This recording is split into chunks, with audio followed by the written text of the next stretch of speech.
kita diajarkan oleh para ulama, kalau kita mau mengkhatamkan Al-Quran, dianjurkan untuk mengkhatamkannya di awal siang atau di awal malam. Kalau di awal siang itu misalnya habis subuh, khatam Quran. Kalau di awal malam, habis maghrib. Di situ kita khatam Quran. Kenapa?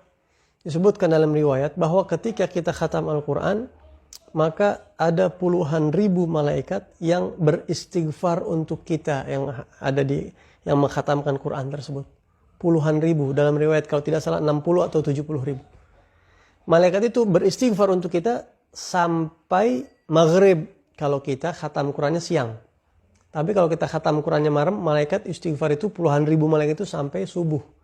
Nah kalau kita khatam Qurannya itu pas mau maghrib, sejam sebelum maghrib, malaikat cuma sejam doang untuk istighfar buat kita. Tapi kalau kita khatam Qurannya dari habis subuh, berapa jam tuh sampai maghrib? Gitu. Jadi patokannya mereka berhenti di maghrib kalau khatam Qurannya siang. Tapi kalau khatam Quran malam berhentinya di subuh. Makanya disunahkan diperpanjang. Kayak di sholat tarawih itu kan masih ke subuh masih panjang. Gitu. Adapun cara khatam Quran adalah si pembaca Al-Quran ini baca sampai surat Ad-Duha. Nanti di surat Ad-Duha sampai An-Nas itu dibaca di saat khatam Quran. Jadi setelah orang kumpul, kita baca Bismillahirrahmanirrahim, Wad-Duha wal-laili idza saja, begitu. Nah, setiap dari satu surat ke surat berikutnya, dari Ad-Duha sampai An-Nas dipisah dengan takbir. Amma bi ni'mati rabbika fahaddits, Allahu akbar.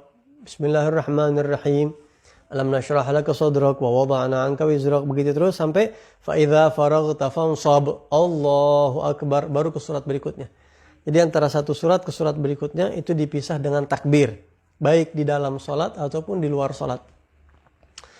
Itu panjang hadisnya, keterangannya, riwayatnya, ini dalil-dalilnya. Imam Syafi'i menyebutkan banyak, saya tidak sebutkan di sini. Yang jelas itu tata caranya seperti itu. Nah, adapun kenapa takbir juga itu ada latar belakangnya, semua ada sebab-sebabnya ya, karena waktu itu sebab turunnya Ad-Duha sampai akhir kita bisa lihatlah di keterangan, saya nggak bahas itu. Ini caranya aja yang saya jelaskan.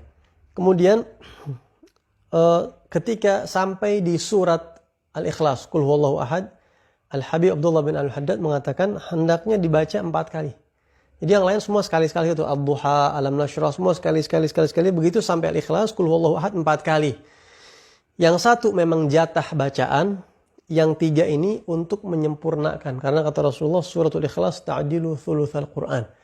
Surat Al-Ikhlas sekali sama seperti sepertiga Al-Quran. Jadi kalau 3 kali baca Al-Ikhlas sama seperti khatam Quran. Nah, sehingga 3 kali yang dibaca ini untuk menutupi kekurangan-kekurangan kita saat baca dari awal Al-Fatihah sampai akhir. Mungkin ada yang tajwidnya kurang, ada panjang pendek yang teledor. Semoga berharap tertutup dengan surat Al-Ikhlas yang kita baca 3 kali itu. Kemudian sampai An-Nas, setelah An-Nas jangan sampai kita berhenti di situ. Tapi kita diajarkan, ya, ahabbul amal ilallah al-hal al-murtahil. Kata Rasulullah, amal yang paling Allah senang itu yang selesai mulai lagi. Itu amal yang paling Allah senang. Jadi begitu sampai An-Nas, langsung Al-Fatihah, Al-Baqarah sampai ayat kelima. Ya, ulaika humul muflihun.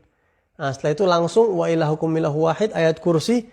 Kemudian langsung ke 3 ayat terakhir surat Al-Baqarah. Lillahi ma fis samawati wa ma fil ardi wa in tubdu ma fi anfusikum. Sampai fansurna 'alal qaumil kafirin. Akhir surat Al-Baqarah baru selesai. Baru di situ kita berdoa kepada Allah Subhanahu wa taala. Nah, jadi itu cara khatmul Quran.